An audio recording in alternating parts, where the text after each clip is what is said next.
A teenage girl sits in the cockpit of a plane thousands of feet above the ground, her hands trembling as she grabs the controls.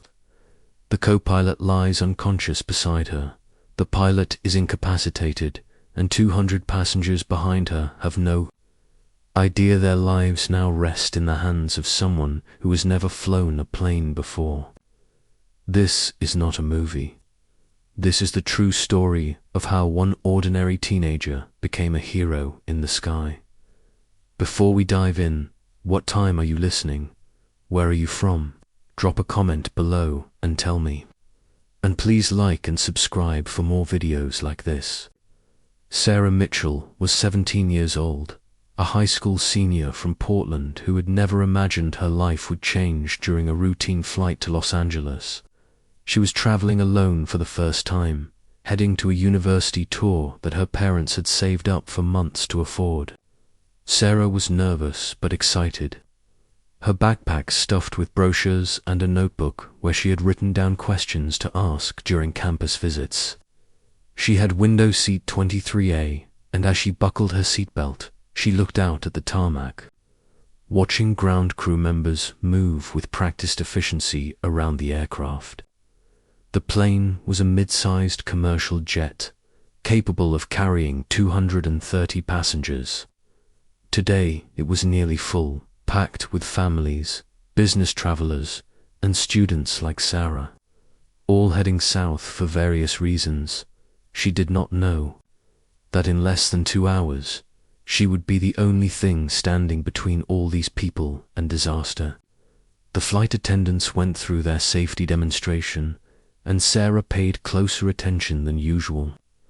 She watched how they pointed to the emergency exits, how they demonstrated the oxygen masks, how they showed the life vest, inflation. Something in her mind told her to really watch, really remember. She could not explain why. The plane began to taxi, and Sarah felt that familiar flutter in her stomach as they picked up speed. Then they were airborne, climbing steeply into the clear morning sky. She pressed her face to the window, watching Portland shrink below her, the Columbia River winding like a silver ribbon through the landscape. Everything seemed perfect.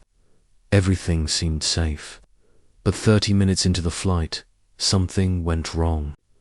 Sarah noticed it first because she was awake while many passengers around her had dozed off. She heard a commotion from the front of the plane, near the cockpit. A flight attendant rushed past her row, her face tight with worry. Then another flight attendant followed, moving quickly but trying not to cause alarm. Sarah unbuckled her seatbelt and stood up, craning her neck to see what was happening. Other passengers were starting to notice too, murmuring to each other, twisting in their seats. The lead flight attendant, a woman named Patricia who had been flying for 15 years, made an announcement over the intercom. Her voice was calm, but Sarah could hear the strain underneath. Patricia asked if there were any doctors or nurses on board. She asked them to please identify themselves immediately. Sarah's heart began to pound. Medical emergencies on planes were not common, but they happened. Usually they were manageable. Usually everything turned out fine. But something about the urgency in Patricia's voice made Sarah think this was different. This was serious. 2 passengers responded to the call. One was a retired nurse, the other a medical student. They hurried to the front of the plane and disappeared through the cockpit door. Minutes passed. Long, terrible minutes, where the plane continued flying smoothly, but everyone on board sensed something was very wrong.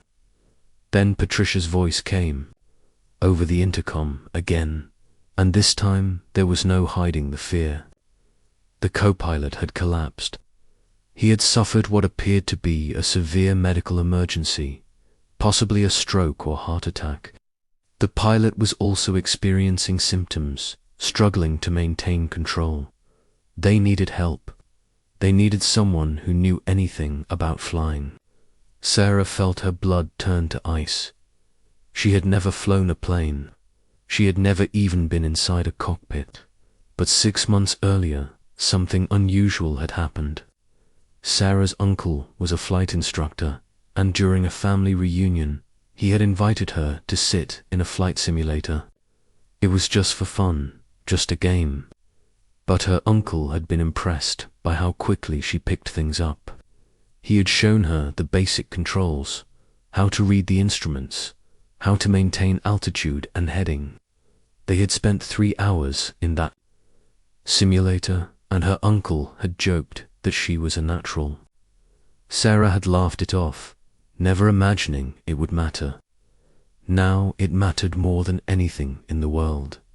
She stood up, her legs shaking. Other passengers stared at her as she walked toward the front of the plane. Patricia met her at the cockpit door, her eyes wide with desperation. Sarah told her about the simulator training. It was not much, it was barely anything, but it was more than anyone else on this plane had. Patricia looked at her for a long moment, and Sarah could see the impossible choice playing out behind her eyes. Trust a teenager with no real experience, or accept that everyone on this plane might die. Patricia opened the cockpit door. What Sarah saw inside made her stomach drop. The co-pilot was on the floor, the nurse and medical student working frantically to stabilize him. The pilot was slumped in his seat, conscious but barely, his face grey and covered in sweat. His hands kept slipping off the controls. The plane was flying on autopilot, but autopilot could not land the plane. Autopilot could not handle emergencies. Someone needed to be ready to take control. Someone needed to be able to bring this plane down safely. Sarah took a deep breath and stepped into the co-pilot's seat. Her hands were shaking so badly she had to clasp them together. The instrument panel in front of her was overwhelming, hundreds of switches and dials and screens that meant nothing to her. But she forced herself to focus. She remembered her uncle's voice, calm and patient, explaining each instrument. The altimeter showed their height, 32,000 feet. The airspeed indicator showed they were traveling at a steady cruise speed. The artificial horizon showed they were level. The autopilot was holding them steady on course toward Los Angeles. But Los Angeles was still 90 minutes away, and the pilot was fading fast. Patricia contacted air traffic control, explaining the situation in a voice that shook despite her training. The controller on the other end, a man named David Chen, who had been directing air traffic for 12 years, felt his own surge of fear. He had handled emergencies before, but never anything like this. He immediately began coordinating with other controllers, with airline officials, with anyone who could help. They needed to get this plane down fast, but there was no airport close enough. They needed to keep the plane stable until they could reach a safe landing site. And they needed to guide an untrained teenager through the most difficult thing she would ever do. David's voice came through Sarah's headset, steady and reassuring. He told her she was doing great. He told her to breathe. He told her he was going to help her through every single step. Sarah wanted to cry, wanted to scream, wanted to run away. But she could not. 200 people were depending on her. She looked at the pilot beside her, saw him struggling to stay conscious, and she knew she had to be strong. David walked her through, checking each instrument, making sure she understood what she was seeing. He explained that the autopilot would continue flying the plane straight and level, but she needed to be ready to take over if something went wrong. He explained that landing would be the hardest part, but they would practice, they would prepare, and he would be with her every second. Sarah nodded, even though David could not see her. She pressed the button to respond and said, "Okay," her voice small but determined. Time seemed to blur. The pilot lost consciousness completely. and the medical team moved him out of his seat, working to stabilize both pilots in the back of the cockpit. Sarah was alone now, truly alone in the pilot's seat. She stared at the controls, at the yoke in front of her that her uncle had let her hold in the simulator. It felt different now. It felt real and terrifying and impossibly heavy with responsibility. David guided her through disengaging the autopilot, just for a moment, just to feel how the plane responded. Sarah's hands closed around the yoke, and she felt the massive aircraft respond to her touch. A tiny movement sent them tilting slightly left. She corrected, overcorrected, then found the balance.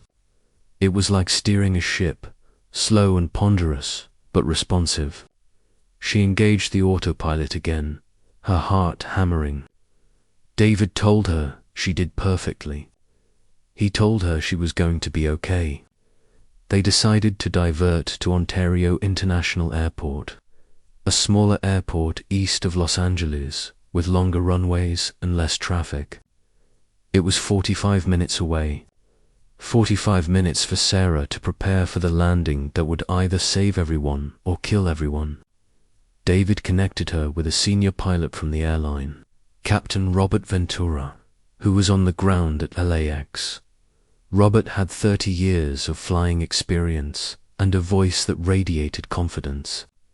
He began walking Sarah through every step of what was coming. He told her about approach speeds, about flap settings, about the glide slope she would need to follow. Sarah's head spun with information, but she forced herself to focus, to absorb, to understand.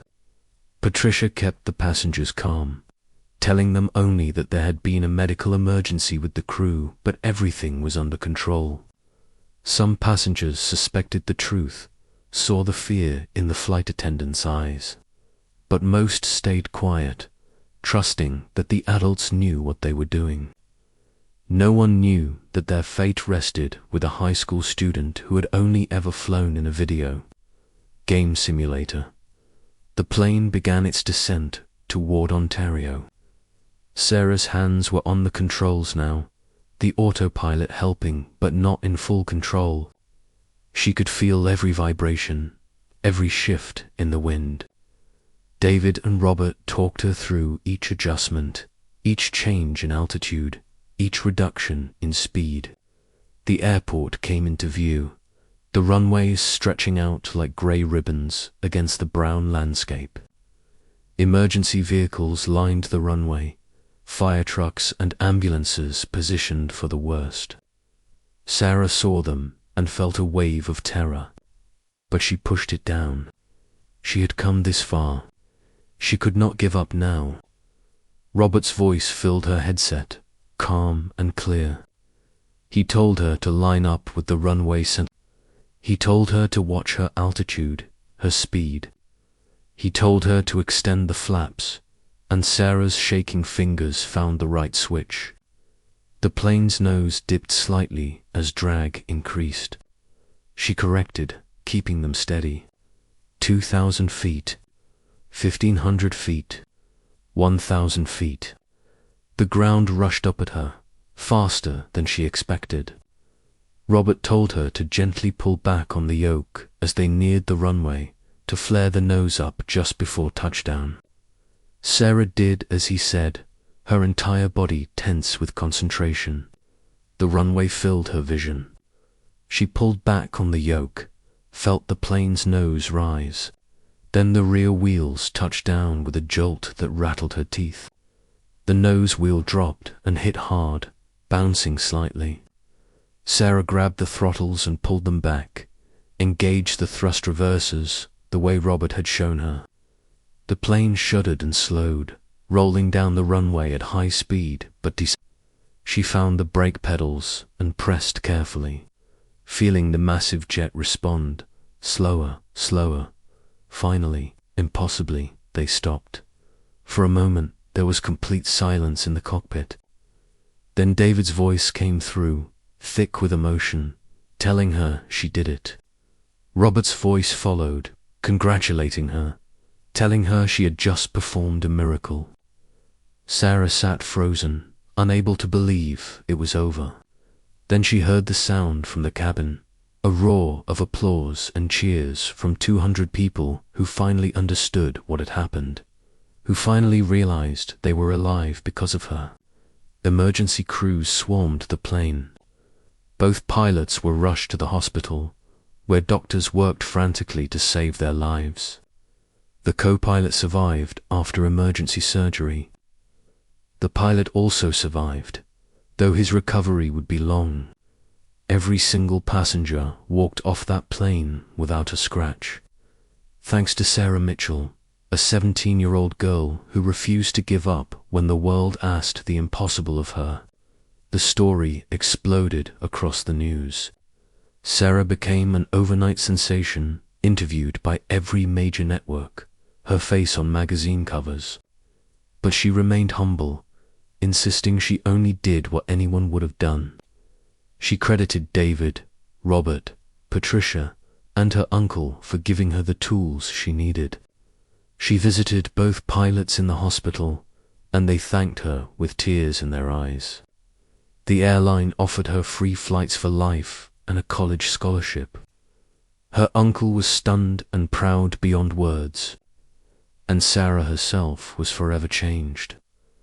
Understanding now that ordinary people are capable of extraordinary things when circumstances demand it, Sarah went on to pursue her dream of attending university. But she also began flight training for real. She discovered that the simulator experience and the real flight had ignited a passion she never knew existed. Within a year, she earned her private pilot license. By the time she was 21, she had her commercial license. Today, Sarah Mitchell is a commercial airline pilot herself, flying the same routes she once traveled as a passenger. She tells her story to student pilots, emphasizing that courage is not the absence of fear, but the decision to act despite it. She speaks about preparation, meeting opportunity, about how we never know when life will test us. She encourages young people, especially young women, to believe in their abilities even when the odds seem impossible. The two pilots Sarah saved both returned to flying after their recoveries, though they transitioned to less demanding schedules. They remain friends with Sarah, bonded by the experience that changed all their lives. The passengers from that flight formed a group that meets annually, celebrating their second chance at life and the teenager who gave it to them. Many of them bring their children and grandchildren to these gatherings, wanting the next generation to hear the story directly from those who lived it. This story reminds us that heroes are not born. They are made in moments of crisis when ordinary people make extraordinary choices. Sarah Mitchell did not set out to be a hero that day. She was just a girl on her way to tour colleges, nervous about her future, worried about fitting in. But when disaster struck, she found reserves of courage and capability she never knew existed. She listened, she learned, she trusted the people guiding her, and she refused to let fear paralyze her. Her story teaches us that we are all more capable than we believe. We all have the potential for greatness waiting inside us, dormant until the moment we need it most. Sarah's 3 hours in a flight simulator, something she did just for fun, became the difference between life and death for 200 people. It shows us that every experience matters, every skill we learn has value, even if we cannot see it at the time. It teaches us to pay attention, to be curious, to prepare ourselves even when we cannot imagine why we might need that preparation. Sarah's story is also about trust and teamwork. She could not have landed that plane alone. She needed David Chen keeping her calm from the ground. She needed Robert Ventura sharing decades of expertise. She needed Patricia maintaining order in the cabin. She needed her uncle planting seeds of knowledge months before. Heroism is rarely solitary. It is a collective effort, a chain of people supporting each other through crisis. So, if you like this video, please like and subscribe for more videos like this.